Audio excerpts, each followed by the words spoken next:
everyone, welcome back to my YouTube channel Zip of Study. So here I have another interesting video of substitution method. So in class 9, in chapter number 3, we have very important questions of how to solve pair of linear equations. So we have variety of methods to solve linear equations like substitution method, elimination method, cross multiplication method, even graphical method in higher classes, right? So इसकी और भी detail you'll study in higher classes, but in class 9th आज के इस video में we are going to discuss just substitution method, वो भी उसका detailed concept, right.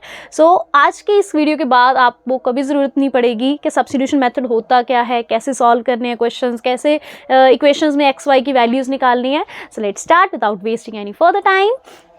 So I have considered a pair of linear equation like x plus y is equals to 14 and x minus y is equals to 14. Okay, as we are going to discuss substitution method, so substitution method का meaning क्या है कि हम किसी भी एक equation में जो भी आपको अच्छी लगे ना, जो भी आपको बहुत सुंदर सी इक्वेशन लगे, उसमें से किसी भी एक वेरिएबल की वैल्यू निकालनी है आपने. Variable, I hope you know variables क्या होते हैं. एक्स वाई जेड को हम वेरिएबल्स बोलते हैं, राइट. ए बी सी हो गया, एक्स वाई जेड, जिस भी फॉर्म में आपको इक्वेशन मिलेगी ना, तो these are variables, right. And these 1 2 3 4 these are constants. Okay, तो जो भी इक्वेशन आपको बहुत अच्छी लगेगी ना, उस इक्वेशन को चूज़ करके वहाँ से किसी एक वेरिएबल की वैल्यू निकाल लेनी है. वो भी आप पे डिपेंड करता है, जो आपको अच्छा लगेगा ना उसकी वैल्यू निकाल लेना, राइट. तो let us consider I have taken x plus y equal to 14, this one equation. तो यहाँ से मैंने x की वैल्यू निकाल ली and it is 14 minus y. Okay, this y यहाँ पे पॉजिटिव का है तो दूसरी साइड जाके नेगेटिव का हो जाएगा. Okay, so x is equals to 14 minus y, right. अब आपको करना क्या है, किसी एक इक्वेशन से किसी एक वेरिएबल की वैल्यू निकाल के उसको दूसरी इक्वेशन में सब्स्टिट्यूट करना है. So this is substitution method. उसके नाम में ही उसका मीनिंग छुपा हुआ था, सब्स्टिट्यूशन. सब्स्टिट्यूशन का मतलब ही यही होता है, राइट. सो आपने पहली इक्वेशन से x की वैल्यू निकाली, अब उसको सब्स्टिट्यूट कहाँ करना है, इस सेकेंड इक्वेशन में. हम इसको फर्स्ट इक्वेशन कंसिडर करेंगे और इसको सेकेंड इक्वेशन, ठीक है. तो अगर प्रॉपर रिटन मेथड की बात करूँ तो जैसे आप लिखोगे कि फ्रॉम 1, ओके, पहले लिखना है यहाँ पे कि फ्रॉम 1, फर्स्ट इक्वेशन से हमने ये निकाल ली x की वैल्यू. नाउ उसके बाद क्या लिखोगे, सब्स्टिट्यूट इन इक्वेशन 2. ओके, तो अगर रिटन मेथड की बात करें तो ये लिख सकते हो आप, सब्स्टिट्यूट इन इक्वेशन नंबर 2. तो when we substitute this value in equation 2, देखो x की वैल्यू क्या है यहाँ पे, 14 माइनस वाई. ओके, यहाँ पे x लिखा हुआ है, तो उस इक्वेशन में ना जहाँ जहाँ पे भी x होगा वहाँ पे आपको ये वैल्यू सब्स्टिट्यूट करनी है. ओके, तो हमारे पास क्या आएगा, देखो 14 माइनस वाई इक्वल्स टू 4. ये एज इट इज लिख दिया मैंने, minus y equals to 4. Okay, यहाँ पे मैंने x की वैल्यू सब्स्टिट्यूट कर दी. Now you have to simplify this equation. Okay, simplify भी कैसे करते हैं, वेरिएबल्स को एक साइड रखते हैं एंड जो सिंपल कांस्टेंट्स हैं उनको दूसरी साइड लेके जाते हैं. ओके, आई होप ये मैथमेटिक्स के बेसिक रूल्स हैं, आपको पता होंगे अच्छे से. ओके, सो माइनस वाई हो जाएगा माइनस 2y. 14 यहाँ पे प्लस का है, दूसरी साइड जाके क्या हो जाएगा, minus 14. Okay, and 4 minus 14 is, yes, 4 minus 14 क्या होता है हमारे पास.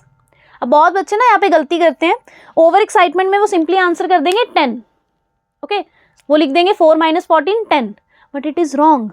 आप ध्यान से सोचो, 4 माइनस 14, ठीक है. अगर मैं बेसिक रूल्स की बात करूँ मैथ्स के, तो हम प्लस माइनस में क्या देखते हैं कि दोनों में से जो लार्जेस्ट नंबर है ना, जो बड़ा नंबर है, उसके आगे साइन कौन सा है.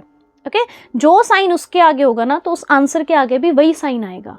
ओके, तो यहाँ पे देखो प्लस माइनस माइनस, 14 में से 4 गए 10 आ गया, ये आपका सही था. ओके, लेकिन 14 के आगे साइन क्या है, माइनस का साइन है, तो यहाँ पे -10 आएगा. ओके, ये बेसिक सी गलतियाँ हैं जो बच्चे नॉर्मली कर देते हैं, उनको नहीं ध्यान में रहता. नॉर्मली उनको पूछो ना कि 4 माइनस 14, एकदम से आंसर आएगा 10, है ना, वो एकदम से यही आंसर बोलेंगे, माइनस लगाना ही भूल जाते हैं. जब दोबारा उनसे पूछो कि क्या इज इट करेक्ट, सही है ये आंसर, फिर वो बोलते ही नहीं मैम -10. ओके, सो ये चीज़ का ध्यान रखना है. तो यहाँ पे हो गया -10. अब देखो हमारे पास इक्वेशन बन गई -2y is equals to -10. Okay, so next step क्या होगा अभी, यू नो वेरी वेल. अब माइनस माइनस तो देखो यहीं से ख़त्म हो गया, है ना. नहीं भी करना तो इसको इस साइड ले आओ तो भी ख़त्म हो जाएगा, राइट. तो 2 यहाँ पे मल्टीप्लाई में है. अब कुछ बच्चे यहाँ पे क्या गलती करेंगे मैं वो भी बता देती हूँ. वो क्या करेंगे, यहाँ पे स्टेप के बाद पता क्या लिखेंगे, y इज इक्वल्स टू -10.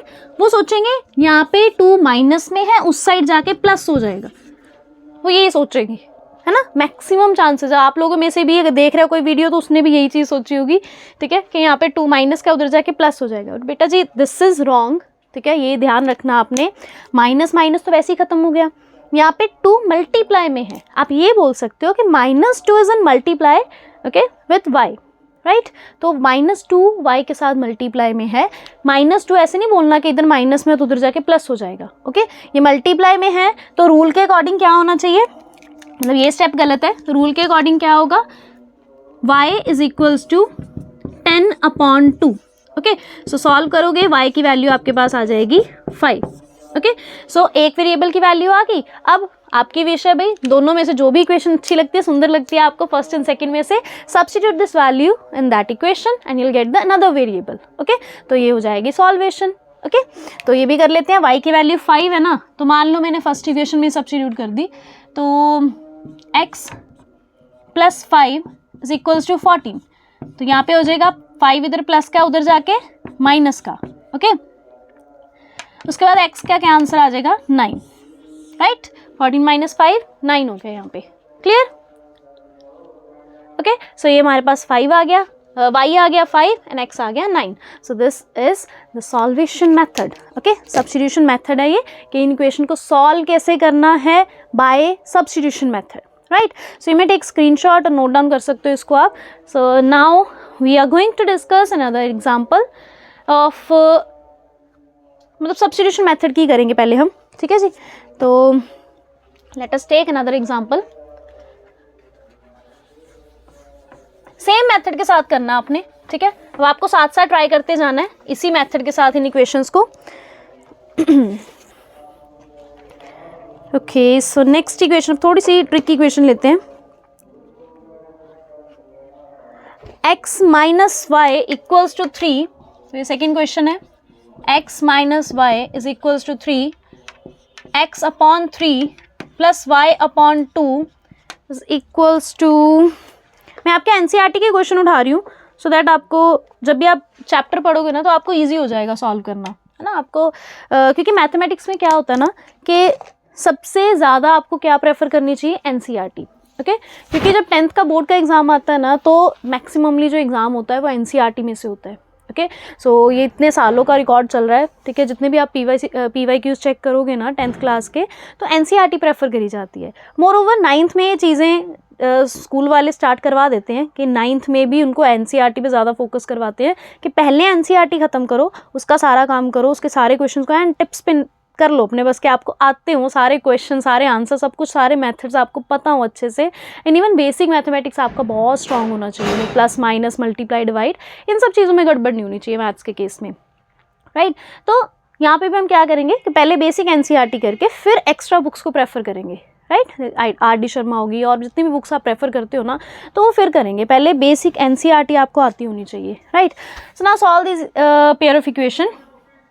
इस पेयर ऑफ इक्वेशन को कैसे सॉल्व करेंगे, same method, right. Consider it as equation 1 and this one equation 2, right. So आपको जो भी इक्वेशन अच्छी लगे वहाँ से आप किसी भी एक वेरिएबल की वैल्यू उठा सकते हो। फॉर एग्जांपल मैं फर्स्ट में से उठाऊंगी, तो फ्रॉम 1, ओके, फ्रॉम 1 x की वैल्यू आ गई 3 + y, राइट। 3 + y हो गया ना, y इधर माइनस का था, उस साइड जाके क्या हो गया, प्लस का हो गया। अब आप सोचोगे कि क्या हम x की ये वाली वैल्यू यहीं पे सब्स्टिट्यूट करेंगे, yes you can do, okay. अगर आपका मैथमेटिक्स स्ट्रॉन्ग है, एलसीएम वगैरह लेने की आपकी जो लाइक कह सकते हैं ना कि आपको अगर इजीली सॉल्व कर लोगे आप, है ना, तो फिर तो आप डायरेक्ट यहीं पे सब्स्टिट्यूट कर सकते हो। अदरवाइज आप क्या करोगे, आप पहले इस इक्वेशन को सॉल्व करके ना लीनियर इक्वेशन फॉर्म करोगे, ओके। ऑलरेडी वैसे लीनियर इक्वेशन है बट आप एक सिंगल, जैसे बोलते हैं ना कि ऐसे एक लाइन में लिखी हो बस सीधी इक्वेशन, कोई डिवाइड में, हमें कोई फ्रैक्शन में नंबर नहीं चाहिए, है ना, तो आप वो भी कर सकते हो। अब मैं आपको दोनों मेथड से करके बताती हूँ, ठीक है।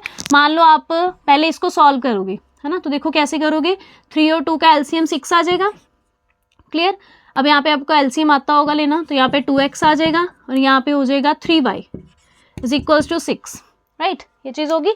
अब नेक्स्ट स्टेप क्या होगा, देखो आप प्लस तो कर नहीं सकते, है ना। अगर मैं आपको पूछूं कि 2x + 3y करके क्या आंसर आएगा, तो आप कहोगे कि मैम ये तो प्लस हो ही नहीं सकते, है ना, तो अलग अलग वेरिएबल्स हैं, हम x को y में प्लस ही नहीं कर सकते, राइट। इसी वजह से तो ये सारा चैप्टर चल रहा है, इन क्वेश्चंस को हम सॉल्व नहीं कर सकते, प्लस माइनस डायरेक्ट नहीं कर सकते, है ना। तो यहाँ पे देखो क्या बनेगा, ये इक्वेशन बन जाएगी 2x + 3y। अब यहाँ पे 6 डिवाइड में है तो उधर जाके मल्टीप्लाई में जाएगा, तो 6 6 36। तो अब ये बन गई normal equation. Is it clear? ठीक है, तो ये लीनियर इक्वेशन फॉर्म होगी, बिल्कुल एक लाइन में आपको इक्वेशन मिल गई। तो आप ये भी कर सकते हो कि आप इस इक्वेशन को पहले सिंप्लीफाई कर लो, ठीक है, तो फिर उसके बाद यहाँ पे जो वैल्यू है इसको यहाँ पे सब्स्टिट्यूट कर दो, या फिर आप डायरेक्ट भी कर सकते हो। ओके, तो पहले हम इसमें सब्स्टिट्यूट करते हैं। मान लो आप लिखोगे substitute this value in equation, मान लो इसको मैं 3 ले लेती हूँ, ठीक है जी, या 2 ही ले लो, दोबारा उसको 2 से हटा दो तो इसको 2 ले लो, ठीक है जी। तो जब आप यहाँ सब्स्टिट्यूट करोगे तो you'll get 2 इंटू एक्स की वैल्यू है हमारे पास 3 + y plus 3y as it is equals to 36 as it is. Clear? Now solve it, ठीक है, ब्रैकेट्स ओपन करोगे जब आप, तो you'll get 6 + 2y plus 3y is equals to 36। Clear ये स्टेप यहाँ तक? ओके, आगे का सॉल्व करो, देखो क्या बनेगा। यहाँ पे y वाली टर्म्स को एक साथ कर लो एंड जो कॉन्स्टेंट्स हैं उनको एक साइड कर लो, ठीक है जी। तो यहाँ पे देखो 2y + 3y हो गया हमारे पास, 5y इज इक्वल्स टू, यहाँ पे 6 क्या है प्लस में, उधर जाके क्या हो जाएगा माइनस। 36 - 6 कितना होता है 30। तो y कितना आ गया हमारे पास। अब ये जो 5 है यहाँ पे मल्टीप्लाई में है, दूसरी साइड जाके क्या हो जाएगा डिवाइड हो जाएगा। Very good. ओके, तो 30/5, तो हमारे पास y की वैल्यू क्या आ गई 6 आ गई। ओके, अब y की वैल्यू 6 है तो मुझे इजी इक्वेशन यही दिख रही है फर्स्ट, तो मैं इसी में सब्स्टिट्यूट कर दूंगी। तो x - 6 इज इक्वल्स टू 3, तो हमारे पास x क्या आ गया 3 + 6 9। ओके, तो ये हो गया x and this is y। सो ये हो गया इसका सोल्यूशन, ठीक है, लीनियर इक्वेशंस का। Okay, so this was all about substitution method. So next video में हम इसका नेक्स्ट मेथड एलिमिनेशन मेथड करेंगे। And still if you feel any problem, any doubt, तो please write it down in comment section. I'll definitely reply your comment and वो भी as soon as possible. So अगर आप particularly किसी chapter पे किसी topic पे video चाहते हो तो please comment section में लिखिएगा. I'll definitely make video on that particular topic or chapter, right? So stay in touch everyone. Channel को अगर अभी तक किसी ने सब्सक्राइब नहीं करा है तो please subscribe my channel and जितना हो सके वीडियोस को मैक्सिममली शेयर कीजिए ताकि बाकी स्टूडेंट्स तक भी ये कंटेंट पहुंचे। And thank you so much. Stay in touch everyone.